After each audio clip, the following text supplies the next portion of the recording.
Helion Energy Company. Today is 14 October 2025, Tuesday. Ito alas 3 medya na. Nanonood ng YouTube. Ito explain mga engineer ng Helion Energy Company. CEO David Kitley. Discharging in the tens of kilonamps each. The coils will wrap a vacuum vessel. Vacuum vessel. Gas into this vacuum vessel, and then discharge the pulse power bank into the coils. Vacuum vessel. This will ionize the gas and shape the resultant plasma into an FRC. FRC. Reverse configuration. Reverse configuration. Semi-stable plasma arrangement. Field reverse configuration. Field lines. You can move it around in space by applying magnetic fields externally. So we make two of these on one each side of the machine. We move them towards each other to the middle of the machine, where we compress them. Fused. As they compress, they get hot. They heat, develop heat to make it high temperature. It expands, and then magnetic induction principle push back on the magnetic field. So there's a change in magnetic field. So by Faraday's induction principle, voltage is induced in the coil. Works on things like control systems, health monitoring of the pulse power bank, plasma performance monitoring, measurement of energy, precision measurement of energy, so we know where it's all moving around. They also follow the life cycle of an engineer. They design things, they simulate their hardware, they make prototypes. The basics of the pulse power circuit is really something. Ayun na. LRC circuits. Ayan, LRC, capacitor, switch, inductor coil, resistor, and the load. Grounded. Yan ang mga circuit, basic circuit na Helion Energy Fusion, Pulse Fusion Energy by Helion. Pulse Fusion Reactor. Take these capacitors, you put them in parallel with each other so they can all flow connect together, and they will discharge into cables that are connected to the coils. Cables I think of as our resistive elements that are of the circuit. Daming coil. Losses, but cables are really the only one that's mostly a loss. And then you have the coils, which are the inductor. Of course, coils have some losses as well. The capacitor bank itself has some.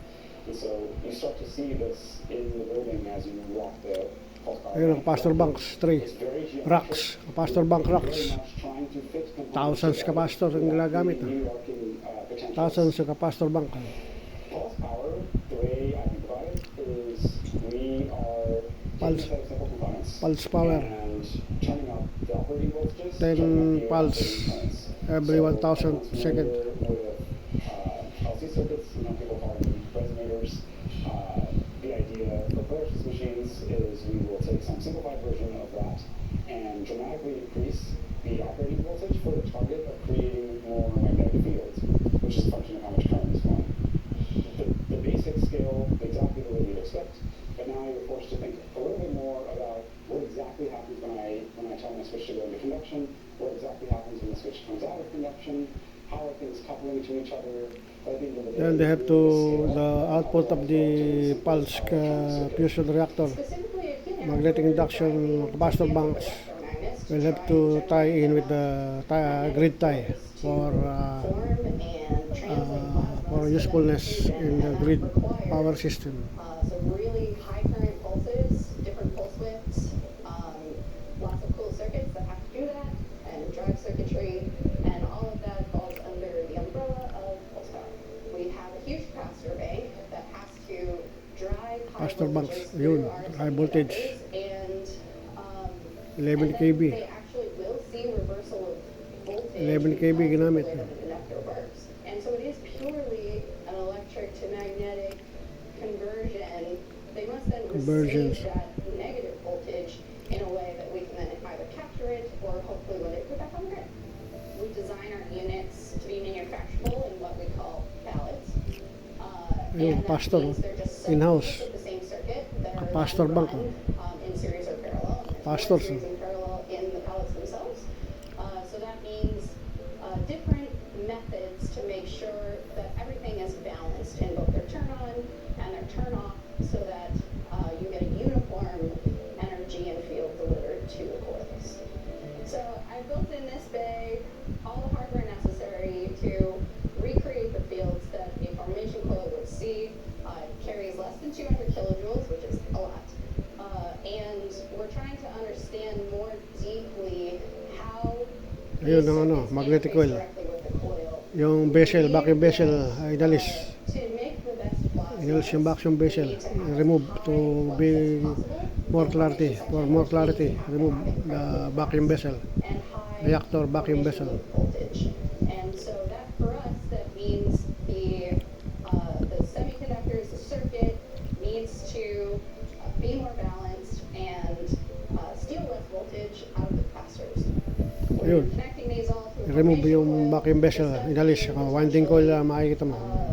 more robust systems Winding and coil. learning more about the geometry potentially of how we connect to our coils. So as you can see, we've got quite a few pallets. The coils, We've got dapat yan kulay red. all the way through. High voltage. When they come and connect to Cables. our coils. This setup is using the exact coils that Polaris uses in the formation section. Ayun, Same hardware, same size, vacuum bezel. and so that we can hopefully create the same field and we can learn from that. So we then also had to replicate how they're connected. This setup will let Ayun, us dami the kable, right oh. connection method to do, as well as help Ayun, us yung mga understand if the way field we coil, connected them has created another Reactor loop. core, So remove. Is that loop then also reducing the